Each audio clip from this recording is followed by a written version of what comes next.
What's going on, New York Giant fans? Welcome back to another episode of the Big Blue in the Bronx podcast. Like, comment, and subscribe. Turn on post notifications so you know when the live stream video drops. Appreciate y'all coming back. Sunday morning.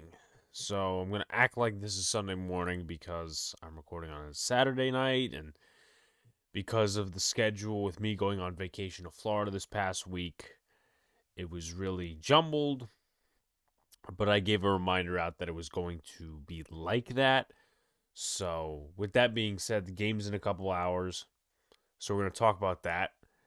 Basic stuff for today. It's the last or second last episode of the season, since we'll probably be doing a podcast episode that's going to be out on Tuesday because of Dave Gettleman, quote unquote, retiring. If Joe Judge gets fired, which I don't think will happen unless they play like they played against the Bears last Sunday, but we'll see what happens.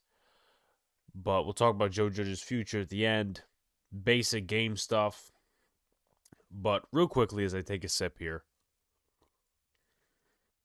I just want to talk about this past season as a content creator, this past season as, something in review.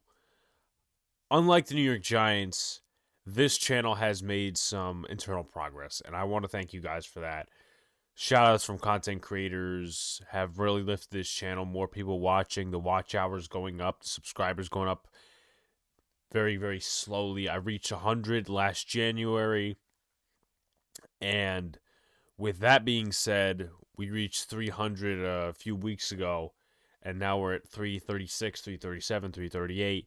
So it's not, oh my God, it's at 1,000 yet, but it's climbing the mountain. It's climbing the mountain, and we're getting there just as a channel. Obviously, this podcast is growing. It's a little difficult to grow in some cases because it is a one-man show and it's only one guy talking, but obviously when you have competition out there, it's not the easiest of things. But I really had a fun time this season despite the Giants sucking. The Fan Fest, meeting a lot of the content creators, that was a really fun time. It was a really fun time, and we thought the Giants were going to be good. Obviously, that didn't happen. And we thought Joe Judge was going to take the next step. He has not, and we ran a lap for him. But with that being said, I enjoyed it at the time, and do I really want to say I regret doing that? Because it was fun in the moment. It was fun in the moment, and I'm not going to piss on any fun that we had at the time. The Eagles game, when Talkin' Giants did their thing with the Candlewick Diner, that was very fun. It was snowing, but it was not sticking to the ground, so it really didn't have much impact. It was still cold, by the way. But that was very exciting. Met a couple of new folks from Twitter, and the Giants won that day. That was my first official NFL game. Prior to that was the Chicago Bears-Giants game from 2019. That was in the preseason, and then before that was the Metlife Bowl 2018 preseason. So I just want to give a big shout out to the content creators and just everybody in the Giants community, because even though we are divided on viewpoints and all this other garbage, we're a family. And I can't think of many communities that have this much, I would say, not really unity, but just have a big community, for a lack of better words.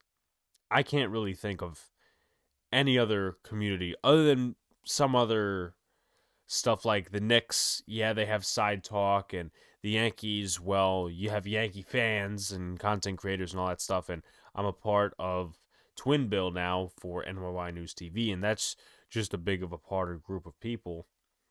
I meant a big part of a different community, of course. I don't know if I stumbled or mumbled, but with that being said, it was a fun year. It was a fun year. The Giants sucked, but I enjoyed just growing the channel. And some of the things to remark on as well, last Monday when we did the Cleveland Browns Pittsburgh Steelers game, Sean was initially going to be here, but that's what happens when you live on Staten Island and the bus service is shit. And he said it himself. So, but me and Luca were down here. We were calling the game. I had it on OBS instead of StreamYard, which is very basic. And I actually controlled the template and all this other stuff. And we got over 900 views, which is the most viewed live stream on this channel, which beats out one of our first live streams, which we did record predictions and all that stuff. So it was very exciting. It was very exciting, and just to recap this year overall, it was exciting meeting new people, and Giants suck, so I don't know, but just with the community, even though we have different viewpoints and sometimes get into arguments on Twitter, I thought it was a very, very fun year in terms of content creators and all that other stuff with the fans and meeting different people. So there's that. So let's go into the game stuff. So injury report obviously is first. Here are the following players for Washington that are out. Tackle Sadiq Charles, wide receiver Curtis Samuel, tight end Ricky Seals-Jones, defensive end Montez Sweat. Due to personal issues, I don't know what happened there, but obviously I wish him well in that aspect. And Samis Reyes is also out. Antonio Gibson's going to play. James Smith-Williams is going to play. Charles Leno is going to play, who just received a fat paycheck, so good for him. In terms of the New York Giants, Ellison Smith is on IR, so he is out with a neck injury. Colin Johnson is questionable with a hamstring injury. John Ross is out with a knee injury. Colin Gillespie is questionable with a knee injury.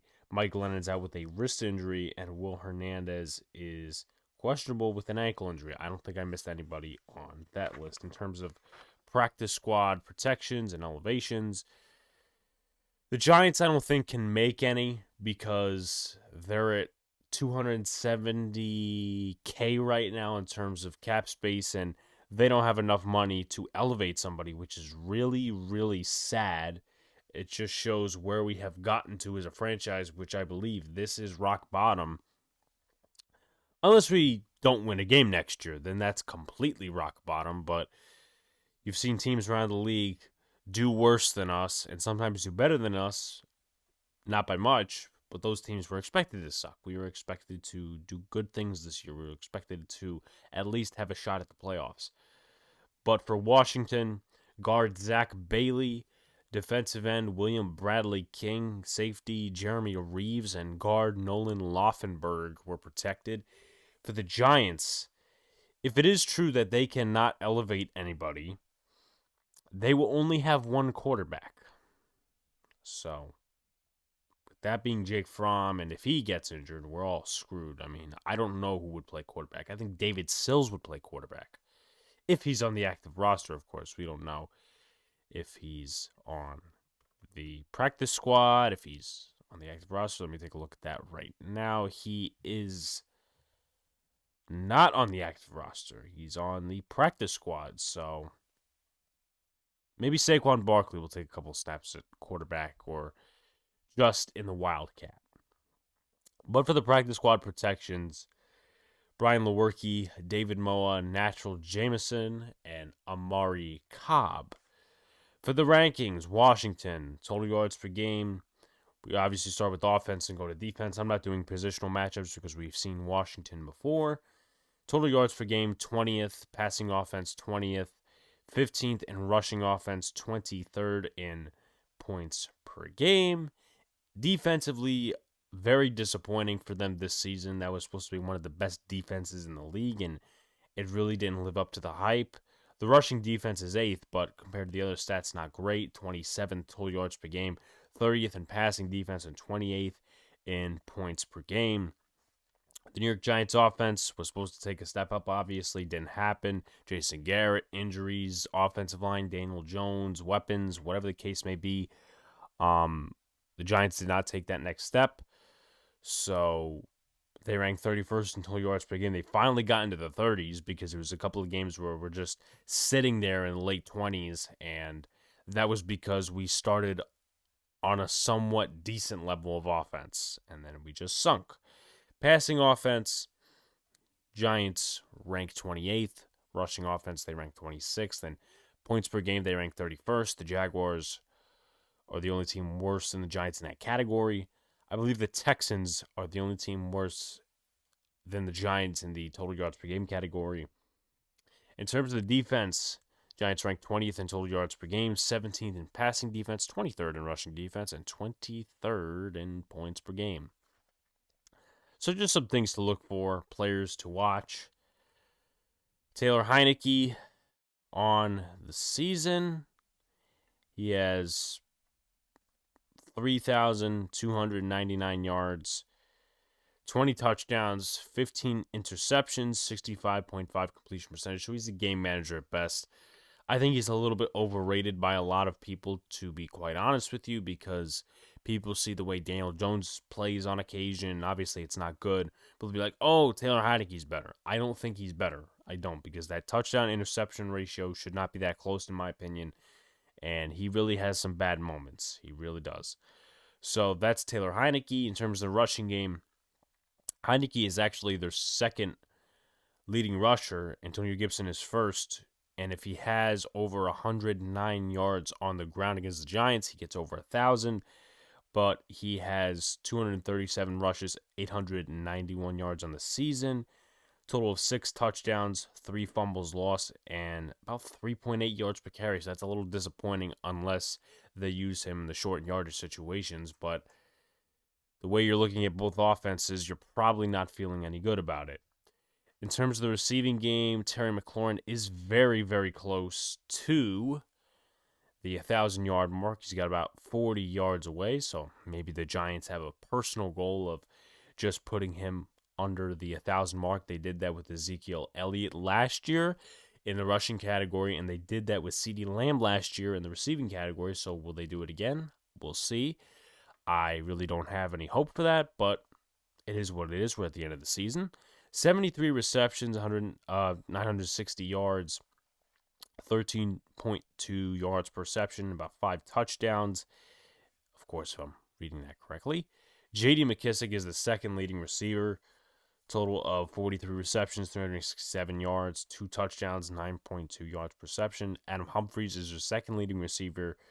He has no touchdowns on the season, but he has 60 targets, 40 catches, about 380 yards, 9.5 per catch. DeAndre Carter, who was their main return guy and who was very good. So there's a chance he might get a touchdown this game in the return game because he has a good return. The Giants' special teams is absolutely garbage.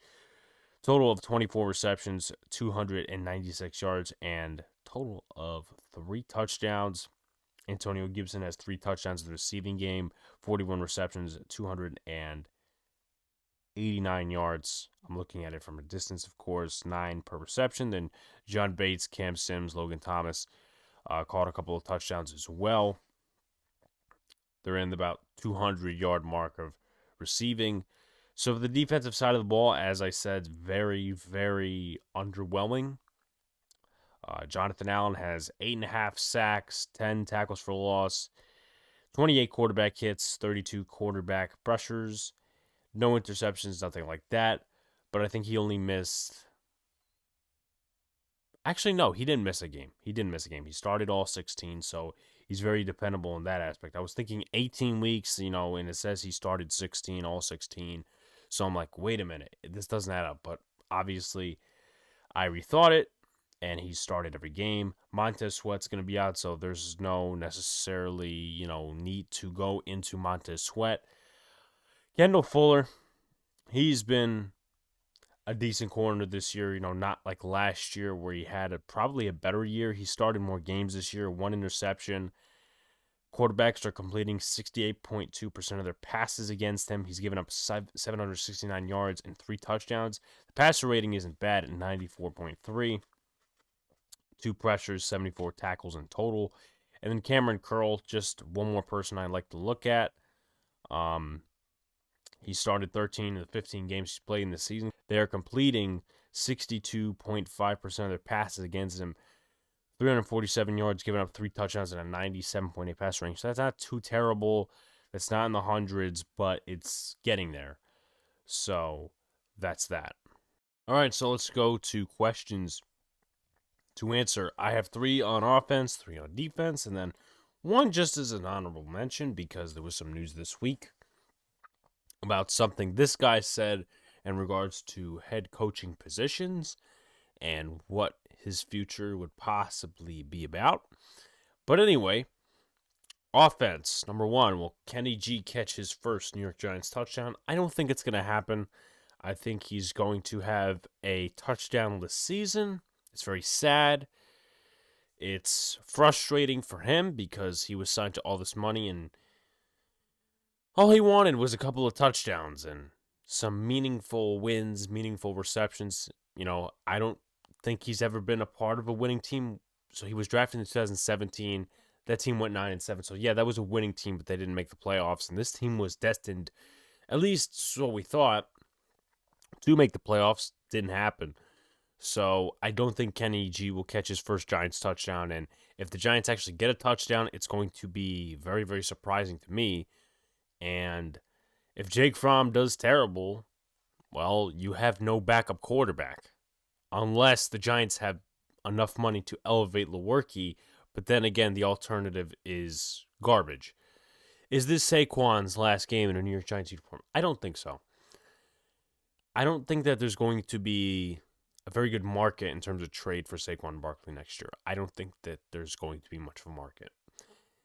If Saquon was cuttable, I think the New York Giants would cut him with the new GM coming in. I don't care if Joe Judge stays, goes, whatever the situation is. If Saquon was cuttable and if his savings overvalued and just were more than the dead cap hit, then he would be cut and he'd go to another team for a cheap deal or whatever the case may be. And, that would be that. But I don't think there's going to be a market for Saquon Barkley in terms of trade. And he will be back next year for 1 more year, and they'll probably get rid of him after that. Number 3, can this team score a meaningful touchdown? I don't think it's going to happen. If it does, great. If it doesn't, whatever the case may be. This is not a great defense that we're facing, but Jake Fromm doesn't necessarily have the tools to be a capable backup, a capable starting quarterback. And the NFL just was not made for him. The NFL was just not made for him. By the way, anyone who has not seen it yet, I was at the movies on Friday. I think it was Friday. Yeah, it was Friday. I was at the movies in Florida on Friday. The movie American Underdog, the Kurt Warner story, I think it's a very interesting story. Obviously, some of the stuff I think they mix up a little bit just to make it more appealing to the crowd. But with that being said, it's a very good movie, so I would recommend it if you want to learn about Kurt Warner, his story. Very interesting story, very good movie. But with that being said, let's go to the defensive side of the ball. Can Azeez Ojulari break LT's sack record? So it's not officially known as LT's. It was known as BJ Hill's. It's in Azeez's name, but Azeez has 8 sacks right now. And LT, in his rookie year, had 9 or 9.5 sacks. And they didn't count sacks back in the day, or at least in LT's rookie year, so Azeez holds that. But it would be nice, I guess, if he could go up to 9.5 and tie or break the record. And another thing to watch is, if you're not going to watch this game or whatever, watch that Steelers game because TJ Watt is 2 sacks away, I believe, from breaking Michael Strahan's single-season record for sacks. So keep that in mind. Hopefully he doesn't, though. Hopefully he doesn't. I'm not wishing injury on TJ Watt or anything like that, but I want to keep it as Michael Strahan's and not TJ Watt's. Can the New York Giants defense limit Terry McLaurin and Antonio Gibson under 1,000 yards total in the season? I don't have much hope for that. I think if it's going to be one of them that will be stopped, I think it's going to be, I'm going to say Gibson. I don't know. Because it's a very lukewarm thing to me. Because Jarrett Patterson, I know he's had some success over the last couple of weeks, the rookie out of Buffalo. And then Terry McLaurin, I mean, he's 40 away, so how could he not break the record? But I think Gibson will be stopped shy. He's got 100-something to go, and I think this Giants defense will try to work hard and diminish that. Let's see if we have Danny Shelton back this week. I'm looking at the roster right now. Yeah, we do. So if he does play on a couple of meaningful snaps, with that being said, I mean, he'll probably break the record. We'll see. Will the Giants defense get a turnover? They got 2 turnovers against the Bears that I didn't even know about. They got an interception by James Bradbury, and they got an interception by Tay Crowder. Both really didn't mean that much, but the defense got turnovers. We'll see if it's meaningful. Probably should have put meaningful in the question, but the question remains, will the Giants defense get a turnover that's meaningful? I don't think they will. Not necessarily on the fault of the defense, but I think the offense will put the defense in a couple of positions where the game's going to be over in the first 5-10 minutes. Honorable mention question: does this game help Patrick Graham score a coaching interview or interviews? I think that Patrick Graham will get a few interviews. Obviously, the defensive stats don't look good, but I think he'll get a couple of interviews. I don't know what he's going to say in those interviews. I mean, if Joe Judge is gone, Patrick Graham is gone. Patrick Graham's likely not going to get the head coaching job of the Giants after his best friend got fired. But we'll see what happens. I think this game could help him get a coaching interview depending on how the defense performs. But we'll see. We'll see. And it really just depends on what's happening in terms of this head coaching thing. Because if Joe Judge leaves, Patrick Graham is not going to mean anything to us after this game. In terms of if Joe Judge stays, well, Patrick Graham's going to be here next year unless something unforeseen comes up or Patrick Graham gets a head coaching job. So let's go with keys to win. Number 1, get something going on offense. Try to get Kenny Golladay a touchdown. I mean, offense wins, scoring points wins. Joe Judge really doesn't believe in that. But with that being said, you can't really win with Jake Fromm or Mike Glennon at quarterback. It's been proven.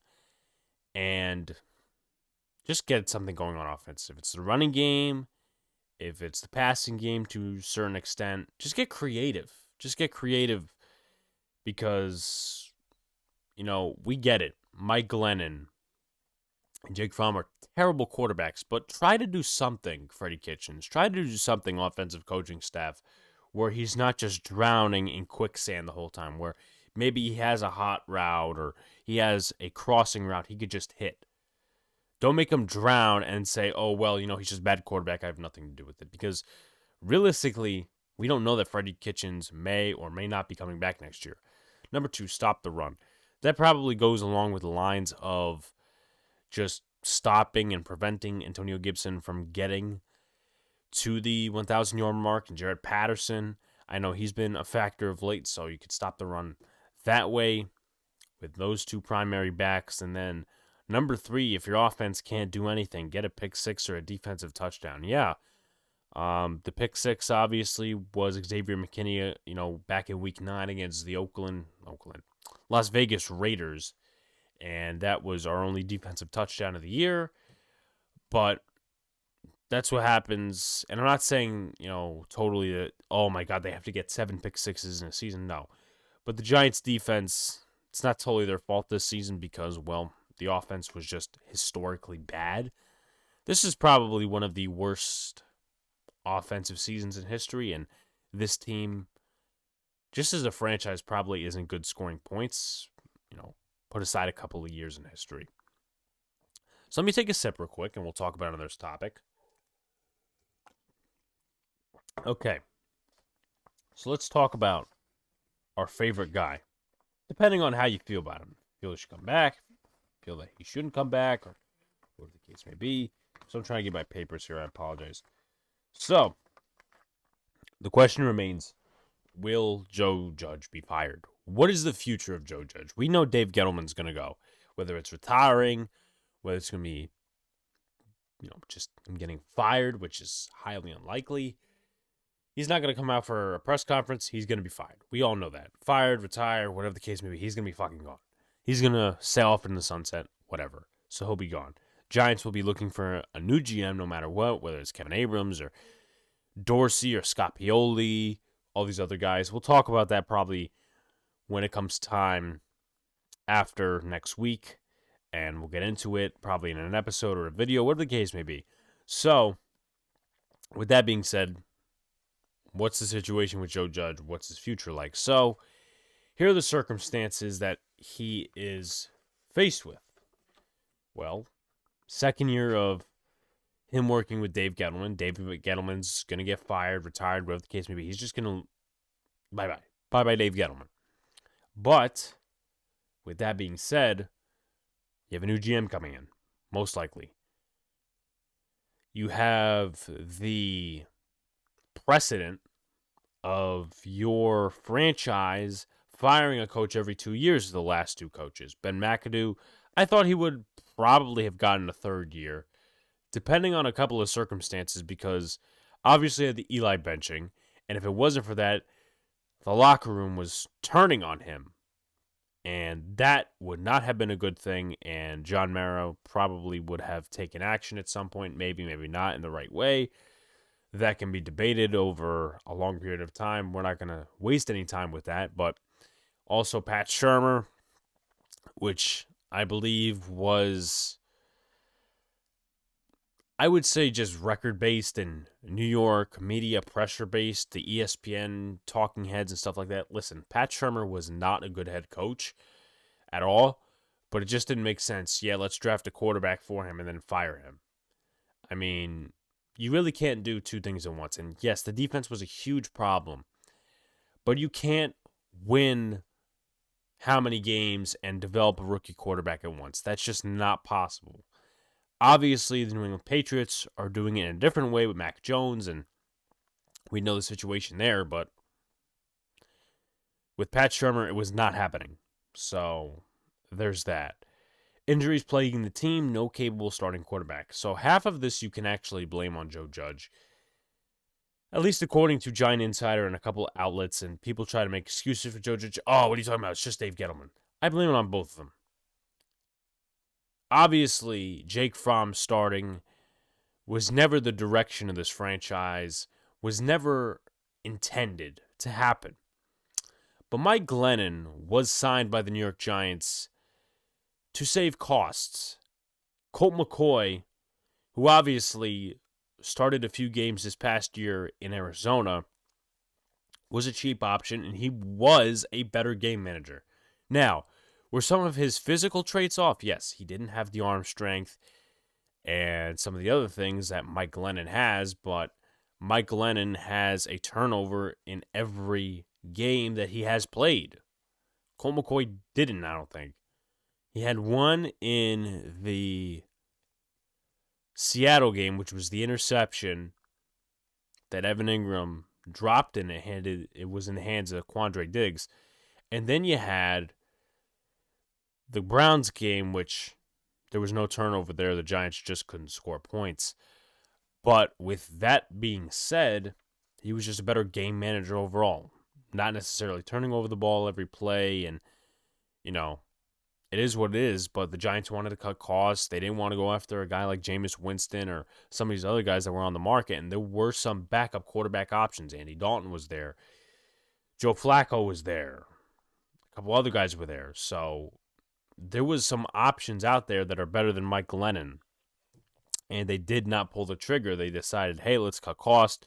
Let's go out and sign a $39 million cornerback, which has worked out. I mean, Adoree Jackson's been good, though the injuries, and Kenny Galladay hasn't worked out so far. Kadarius Toney hasn't, whatever the case may be. But, you can argue, but you can't argue, well, the backup quarterback is or isn't his fault. So, here are the circumstances that I believe Joe Judge would get fired under, or that he wouldn't get fired under. So, Joe Judge is likely getting fired if these two things happen. If the team is very, very uncompetitive versus Washington, and if it's like the game against the Bears, and if he tries to save himself in the presser like he did last week, and they actually asked, meaning the beat reporters actually asked Pat Shurmur about what he thought on Joe Judge's comments, and he didn't like it at all. He said maybe 5 words about it, said that's not really an accurate assessment, but I'm not going to say any more than that. And then Ron Rivera went after him or something like that, whatever the case may be. So you know that Ron Rivera's team, they're 6-10. They're not going to the playoffs, but with that being said, they're probably looking to destroy us because of what Joe Judge said. That's the message you're putting out there, Joe, by the way. So he wouldn't get fired if this team is competitive, if the game is within range, and if he has a very calm presser. And I think he would have a calm presser if this team is somewhat competitive. I'm not saying progress or anything like that. I'm not going to be a bullshit artist. But that's the case it would happen under. I didn't even do my score prediction yet. We'll do that at the end. I just realized that. I apologize. But he wouldn't get fired if the team is competitive and if there's a calm press conference, if he's not trying to save his job and throw everybody's ass under the bus. But he probably would get fired if the team is uncompetitive versus Washington, if it just looks really bad, if the team looks drained, and if he tries to save himself. So apparently, and I don't know how true this is, Film Talk Football, their page on Twitter, who apparently has some sources, but, you know, with that being said, they've gotten a couple of things, right? They've gotten the fact that Jake Fromm was involved in the playbook and the game plan against the Cowboys. They got the Garrett firing right, and they got a couple other things right. But there was a tweet that was on January 2nd. They're hearing that given a repeat performance in Week 18, Joe Judge could be out of a job ASAP. Players have been more and more frustrated with Joe Judge's stubbornness and inability to listen. So I don't try to call too many people's jobs, or call for them, rather than me just mumbling and jumbling. But with that being said, Joe Judge needs to go. That's my opinion. So let's make the argument once again. Then we'll do score predictions and we'll get you guys out of here. So the circumstances of Joe Judge, you know, should he be fired? Should he not be fired? Whatever the case may be. Whatever argument. I'm presenting both arguments. So he should be fired under the following circumstances, in my opinion, because I am on that train. Bad time management and a micromanager. Timeouts, obviously, just not a good in-game manager. And with the Nate Solder thing, I know people say, oh, well, you know, Matt Parrott was actually worse. I honestly don't believe that. I honestly believe it was about snaps, but Matt Parrott tore his ACL, and, well, that's the end of that. Matt Parrott's probably getting cut on the practice squad of somebody else's team next year, and that's the case there.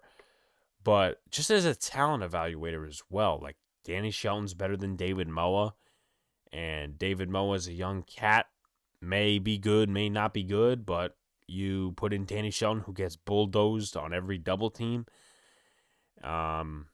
See what else? War Hernandez, is he better than some of the other guys we had on the roster? Like when he was consistently struggling, and he still is consistently struggling. I'm not saying that he isn't. And the team just cut Isaiah Wilson, so that was a failed thing. Low risk, high reward kind of thing. But with that being said, you couldn't have put Ben Bredeson in? Because I think Ben Bredeson, his ceiling is to be at least a decent guard in the NFL. Maybe not starter, but a backup. So you could have really had a duo just to evaluate the future of Thomas, Skura, even though, once again, Skura, Price, probably not part of the future. Skura, Price, Bredeson, Parrott. But obviously that's not going to happen. Billy Price is probably returning this week, so Skura will move back. But Will Hernandez is probably still going to start. And there's been reports coming around that Will Hernandez is not going to be back next year, and rightfully so, because he's been absolutely fucking garbage for this team within the last 2 years, especially. So philosophy is outdated. He plays a field position game. I don't want to hear the excuses from people that, oh, well, he plays a field position game because that's what he has to work with. No. He plays that because he's a special teams coach. and he's very conservative. Fourth downs obviously is a big part of that.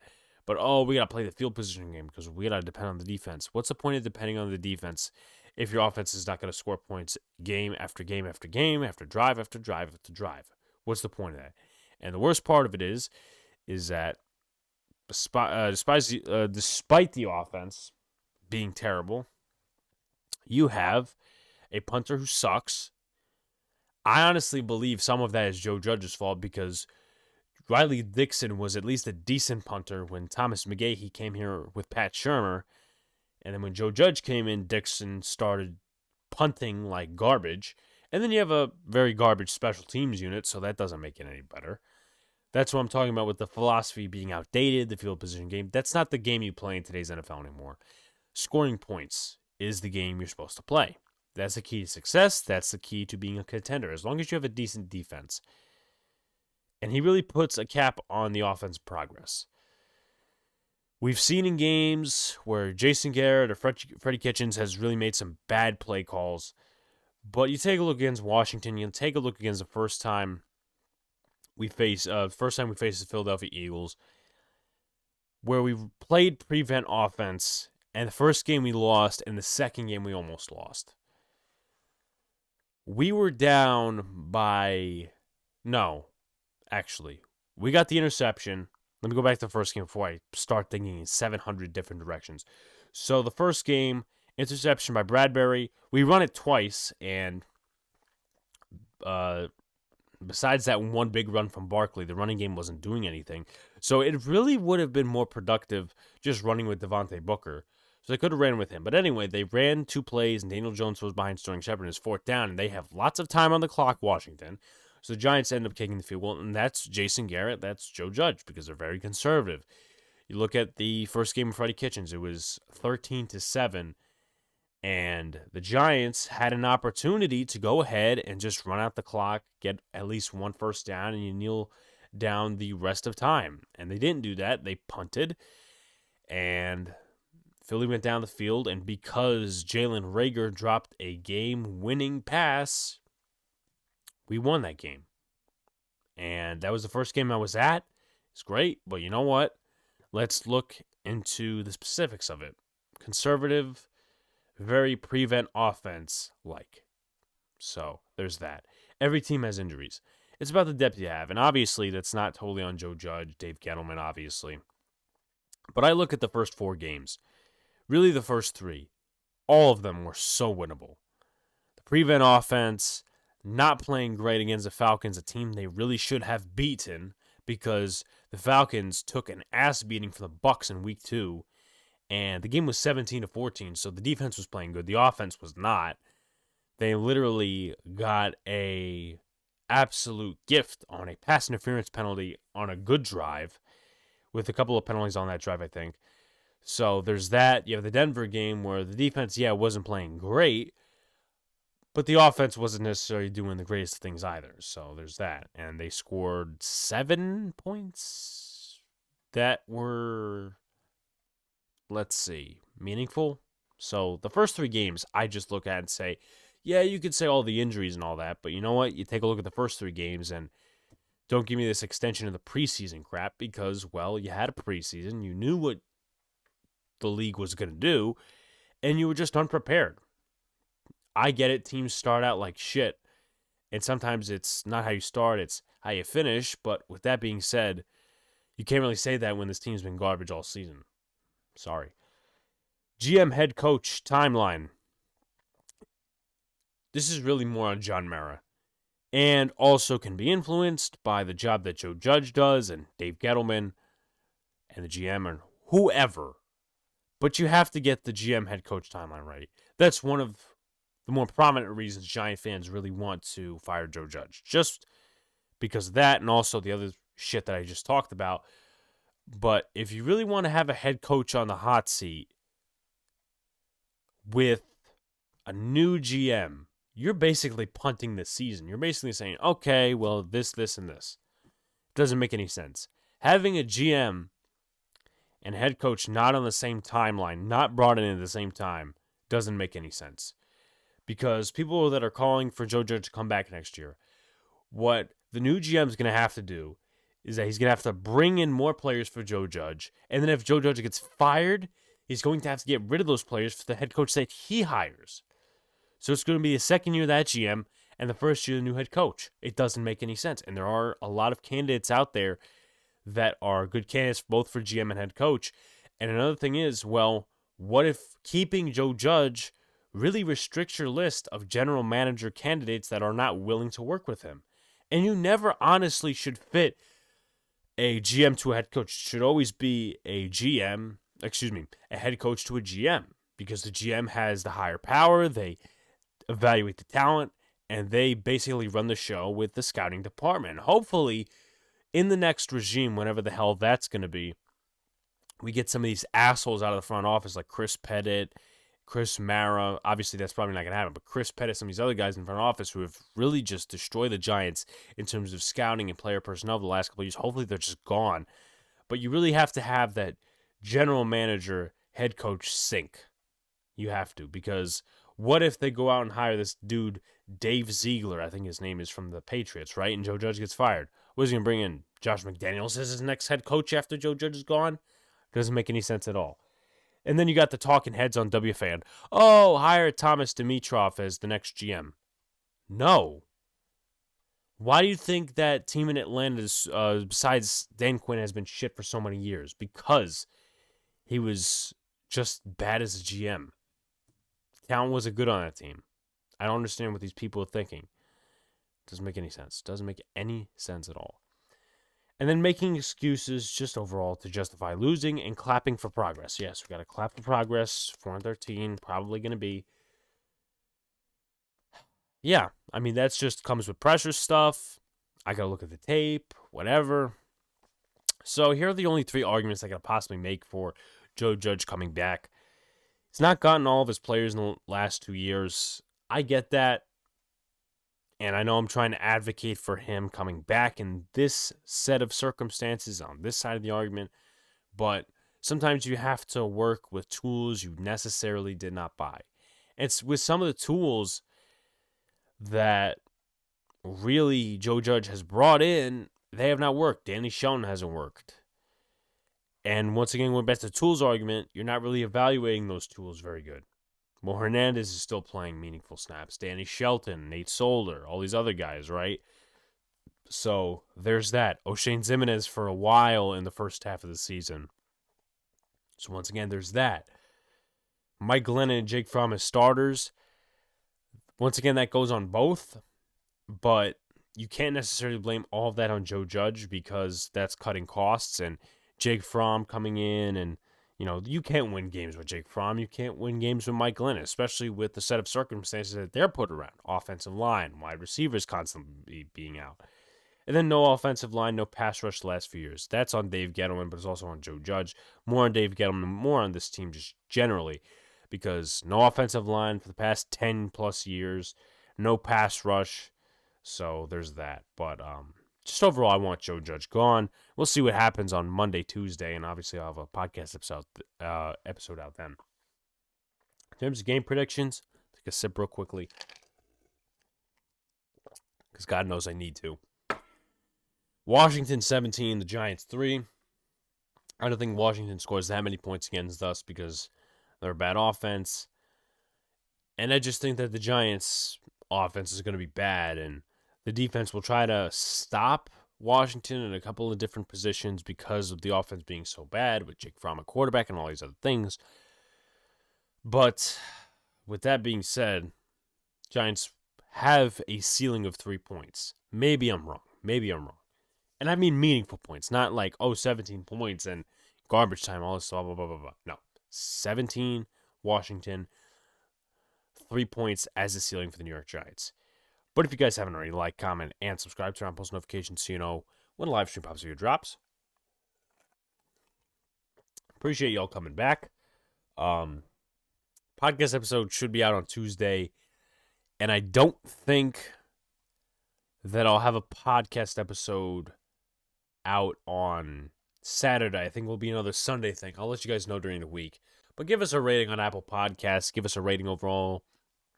Leave some comments. Help us out the channel. Helps out the algorithm. Just overall.